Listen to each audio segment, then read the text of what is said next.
Okay, welcome. Now we're going to start Unit 2B, problem solving with units. So some of the stuff that I'm talking about is going to be repeat, so just bear in mind. But we're going to dive a little bit deeper into this. Okay, so unit analysis in problem solving. Step one, we identify the units involved in the problem and the units that you expect for your answers. We talked about that in the last video. Okay, so one, look at the units being used in the problem, and two, what would you expect the answer units to be? Two, use the given units and the expected answer units to help you find a strategy for solving the problem. Be sure to perform all operations such as multiplication or division on both the numbers and their associated units. So you've seen me do this in the last video. So this is basically just enumerating the steps that we've been pretty much going through.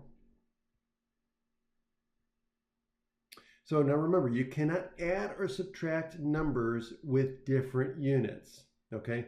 So think about fractions, right? Think about fractions. You cannot add or subtract fractions unless they are the same kind of fraction. It's the same way with units, right? You can't add inches and feet, just like you can't add fifths to fourths. You've got to convert them into the same kind of fraction. So you've got to make sure that the denominators are the same. Similarly, it's the same way with units. You'd have to convert one of the units or both of the units into a unit that are the same. Okay? Now, multiplication, division, raising powers, which is just fast multiplying, you can do that all the time. You can combine those types, using those operations, you can combine units, okay? It is easier to keep track of units if you replace division with multiplication by the reciprocal, okay? So instead of dividing by a fraction, just multiply by the reciprocal, okay? For example, instead of using dividing by 60 seconds per minute, you could also multiply by 1 minute over 60 seconds, right? So you just take the reciprocal of that, and of course you'd have to take the reciprocal of the units, which would be minutes over seconds. So always think about using multiplication whenever possible when you're dealing with these types of problems. Step three, when you complete the calculations, make sure that your answers and the units are what you expected. Okay, if it doesn't, then something went wrong. Okay, if everything in your mind as far as what the units should be is correct, then if you don't get those units, then obviously something went awry along the way. So you'll have to go back and figure it out. Okay, so here's an example. It says you are planning to make pesto and you need to buy basil. At a grocery store, you can buy a small container of basil priced at $2.99 for each 2/3 ounce container. So it's a 2/3 ounce container for $2.99. At the farmer's market, you can buy basil in bunches for $12 a pound. Which is the better deal? Okay, so here's where we're going to have to figure out a way of comparing these two. And so we're going to have to convert them to the same unit, right? Because one is by ounce, right? And the other one is by pound, right? So to compare the two, we're going to want to, compare apples to apples. We're going to have the same units. Okay. So in this case, we're going to convert the small container price to a per pound price. Okay. So we're going to take the 2/3 ounce, and we want to convert 2/3 of an ounce to a per pound, right? So $2.99 per 2/3 ounce container. So we want to know, okay, well, how many pounds would that be then? Okay. Okay, so we're going to use the fact that there are 16 ounces in a pound, and we're going to convert, right? So we take our $2.99. Notice how we have a fraction here, right? So we've got a fraction over a fraction, right? So it's $2.99 over 2/3 of an ounce. We're going to use our conversion factor, 16 ounces for 1 pound. Notice that the ounces will obviously cancel. Okay, and now here's where we can also, if we multiply across the top and the bottom, we would get what? $2.99 times 16 ounces, right? And so we've got dollars over pound. Okay, and then we've got what? We've got 2/3 on the bottom. Well, we can write this as what? $2.99 times 16, right? And we can multiply by the reciprocal then. We can multiply by the reciprocal of the bottom, and this becomes a multiplication problem instead of a division problem of sorts. So we get 1, and we multiply by times what? 3/2. And then, of course, we can cancel. The 2 goes into 16 8 times. And now we get a multiplication problem.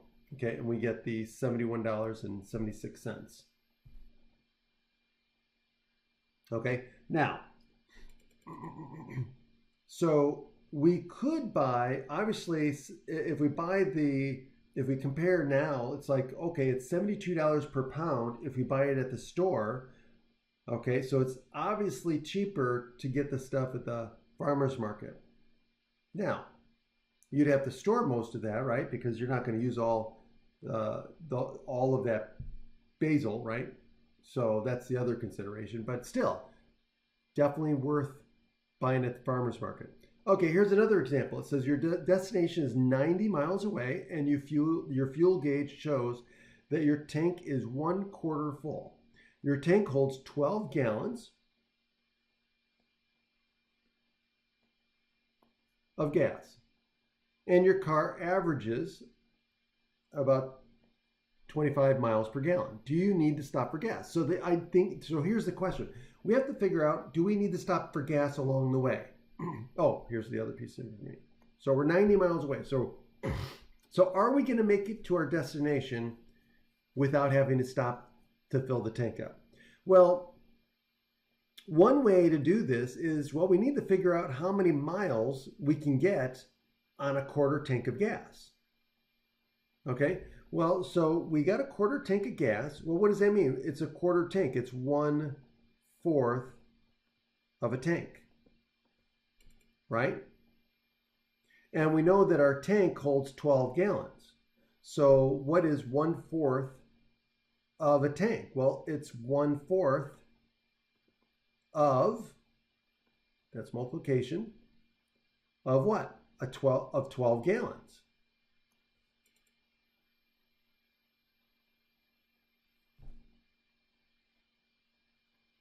Which equals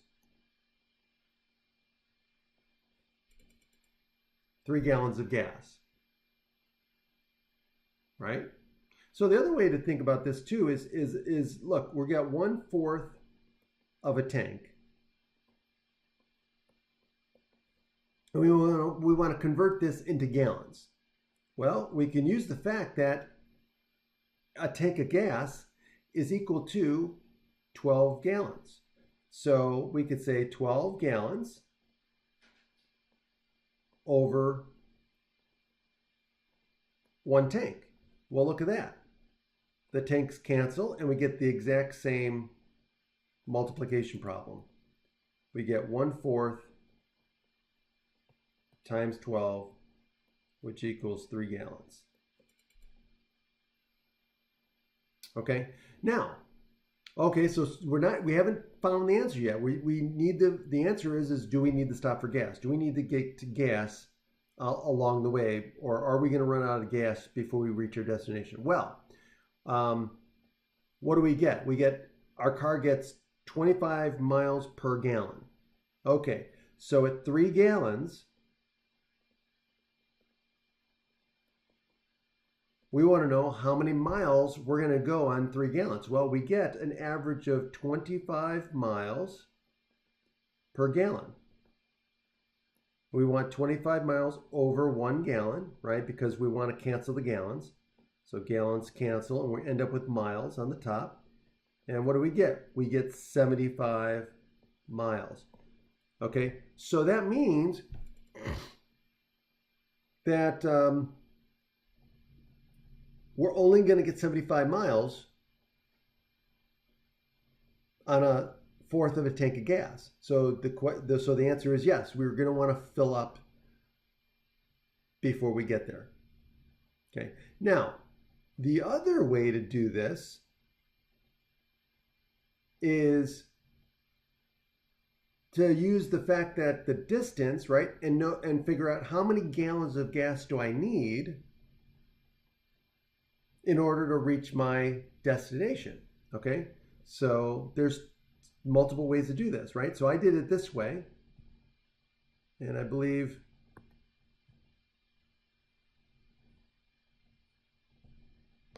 they did it a different way. So what they did was they took the 90 miles, they divided by 25 miles per gallon. So the average, right? Now, again, I don't like the way they set it up with division because we've been using multiplication, right? So I would start with 90 miles and say, okay, well, we know that there's 25 miles per gallon, but again, gallon needs to be on top because that's what we're trying to figure out. We're trying to figure out how many gallons we need to have in the tank in order to go 90 miles. And so the miles cancel out and we end up with what? 90 divided by 25, which gives us 3.6 gallons. Well, we already figured out that we have 3 gallons of gas. So obviously we don't have enough gas in the tank to go 90 miles. So we'll have to fill it up. Okay, so either way, you answered the question, right? The question was, do we need to fill up or not? Okay, will we make it to the destination? All right, so now units of energy and power.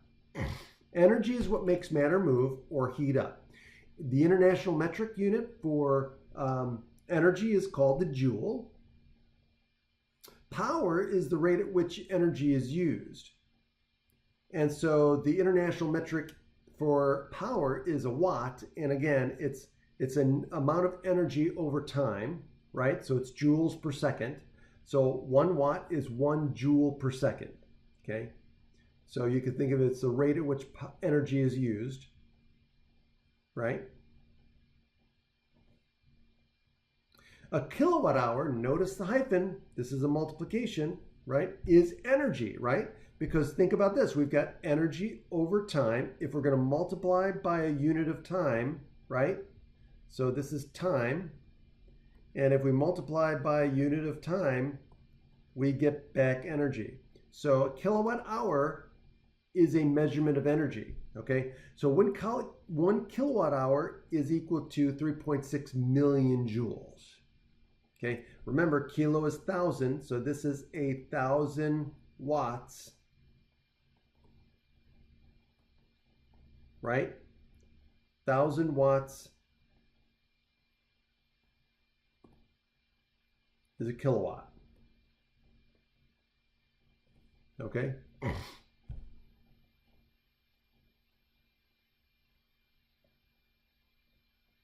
All right, so let's move on. Okay, so here's a utility company charges 15 cents per kilowatt hour.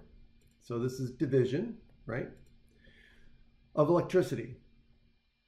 How much does it cost to keep a 100-watt light bulb on for a week? How much will you save in a year if you replace the bulb with an LED bulb that provides the same amount of light for only 25 watts of power? So let's do this in steps because there's a couple things going on here. So let's figure out what the cost would be first, right? So that's the first question. So let's deal with that first. How much does it cost to keep a 100-watt light bulb on for a week? Okay, well, we know that it's 15 cents per kilowatt hour of electricity. And we've got a 100-watt light bulb. Okay, so a 100-watt light bulb, 100 watts is power, kilowatt hour is energy. Okay, so let's figure out how much it would cost to keep it on for a week. Well, let's first of all figure out the amount of the cost per kilowatt hour. Okay, so that's a kilowatt hour is 1,000 watts, right? A kilowatt is 1,000 watts. Okay, so we've got 15 cents per kilowatt hour. So we've got a 100-watt light bulb. Okay, so a 100-watt light bulb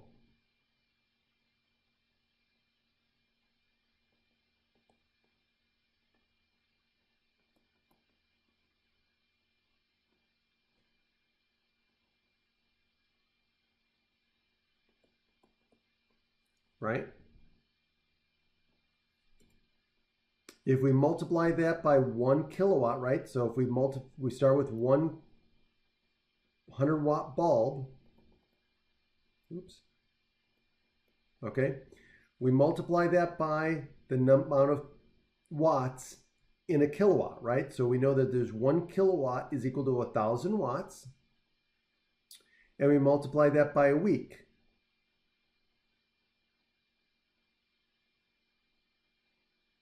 Okay, because we want to know how much we're using in a week. So we're going to multiply by a week, right? So we've got 100 watts. We're going to convert it into kilowatts. And then we're going to multiply that by a week. And then we're going to convert that from weeks to days. And then days. Oops.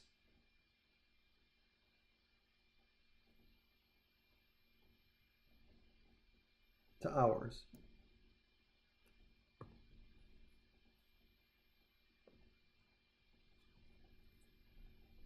Okay. So now what do we got? We've got kilowatt hours, right? We've got kilowatt and hours on top. And we've got what else? And then just the bulb, right? So we're going to find out how many kilowatts this bulb uses in a week.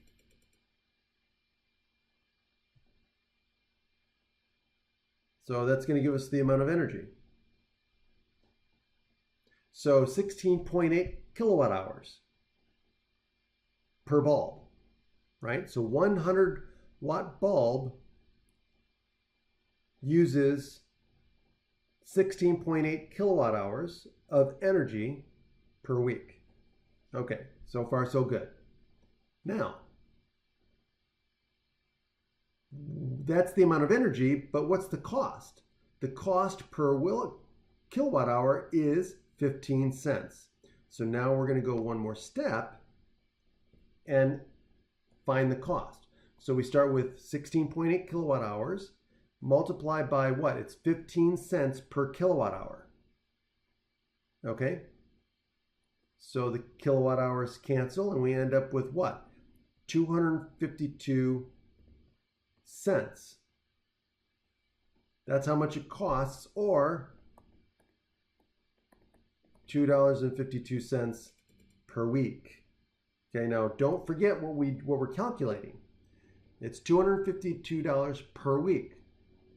Okay, so that answers the first question. Okay, so there's the answer.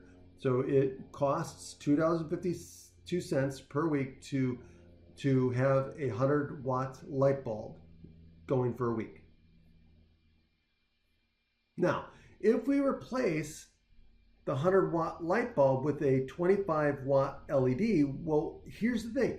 Realize that, hey, the amount of what? Power being used is 1/4 of the 100-watt light bulb. So it makes sense that our weekly cost is also going to be cut to 1/4. So all we have to do is take our cost and take 1/4 of the 252. So our cost will reduce to 63 cents per week. Okay, now, what's the second question? Now, keep in mind what the second question is. The second question is, how much will we save over a year using the LED bulb versus the regular 100-watt bulb? Okay.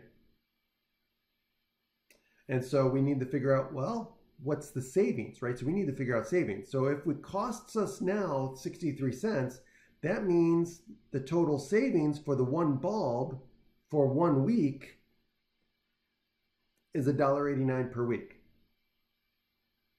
With me so far? And now all we have to do is to find the savings over years, go from weeks to years. And so we start with savings, right? So now we're in savings. It's $1.89 savings per week.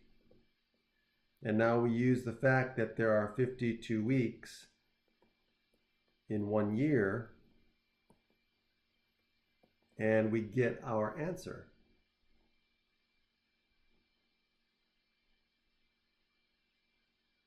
And so it's approximately $98 a year that we will save by using a 25-watt LED bulb versus a 100-watt regular bulb. Okay, now keep in mind, that's for one bulb, right?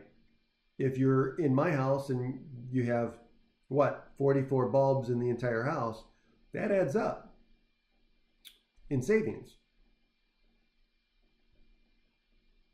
All right, now let's look at units of density and concentration. Okay, so now density is a measurement of compactness or crowding. So this is used in many different scenarios. You could most commonly it's used when it comes to matter, but density can talk about all kinds of things like population density, information density. There are different ways of defining density. So material density, that's matter, right? So that is grams per cubic centimeter. That's the common unit of measurement for density. So it's mass per volume of matter, right? So the amount of mass per unit of volume, okay? Grams per cubic centimeter.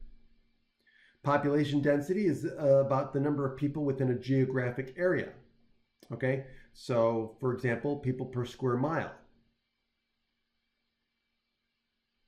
Then there's information density, which is given by unit of mass per unit volume also, which is gigabytes per square inch.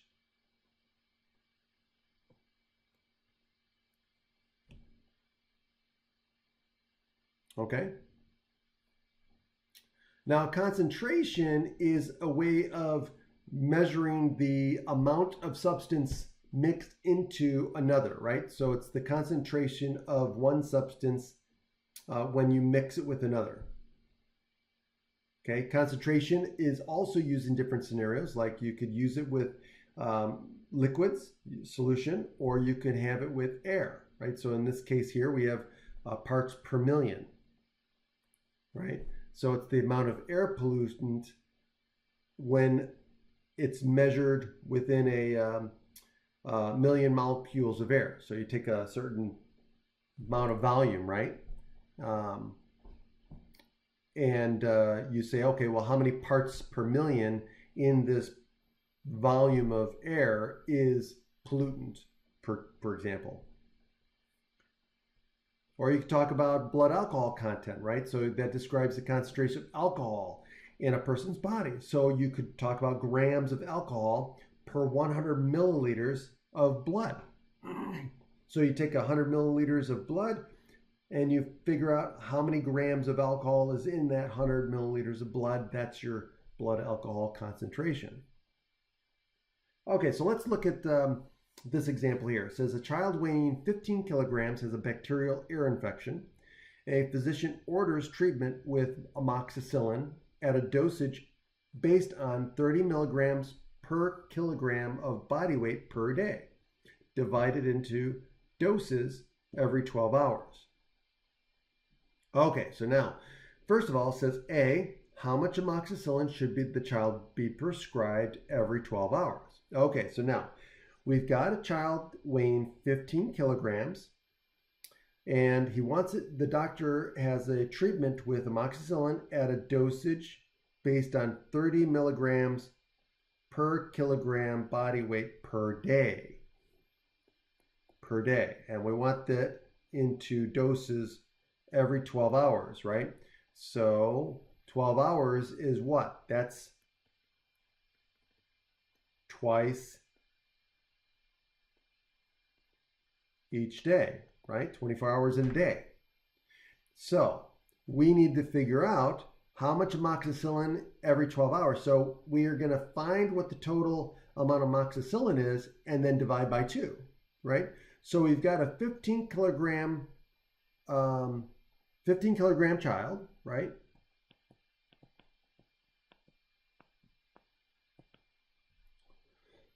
And it's based on 30 milligrams per kilogram, right? So 30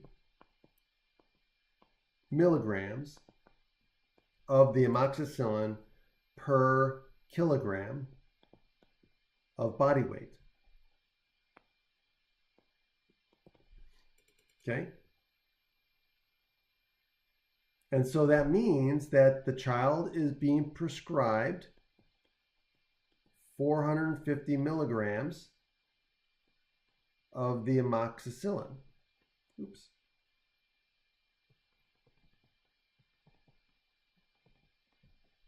Okay. So now that's the total for per day, right? That's per day. So that means for each 12 hours, it'll just be divided by 2. So each dose every 12 hours should be 225 milligrams of amoxicillin every 12 hours. Now, what about B? B says, okay, what if the medication is to be taken in liquid suspension?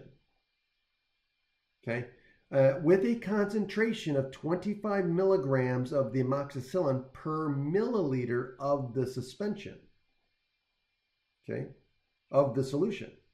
How much should the child take every 12 hours? Okay, so we know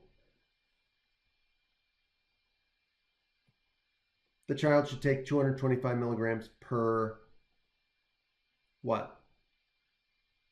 Per dose. A dose every 12 hours. Now, okay, so now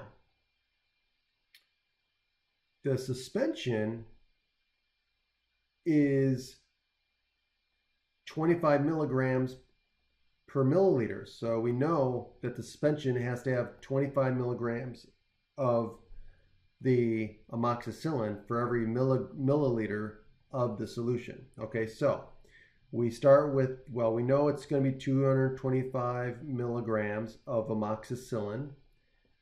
And we want to find out, well, how many milliliters of the suspension? Well, we know that it's one milliliter of the suspension contains 25 milligrams of the amoxicillin. So this makes sense because these cancel and we're left with milliliters. And so what happens? Well, when we divide, right, by 25, okay, what do we get? Well,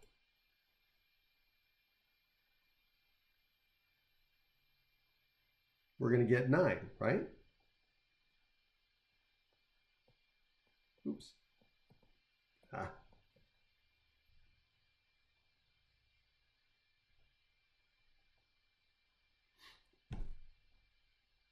All right, so 9 milliliters. So each dose, so every 12 hours, in other words, so you've got the solution, right? You get from the doctor, you've got the suspension. So that means every 12 hours, you're going to give your child 9 milliliters of the suspension. And if you do that, then the child is getting 225 milligrams of the antibiotic that he or she needs in order to fight the ear infection. All right, that's it. I hope that you understood everything. If you don't, or if you have questions, please feel free to reach out to me, and you have a great day.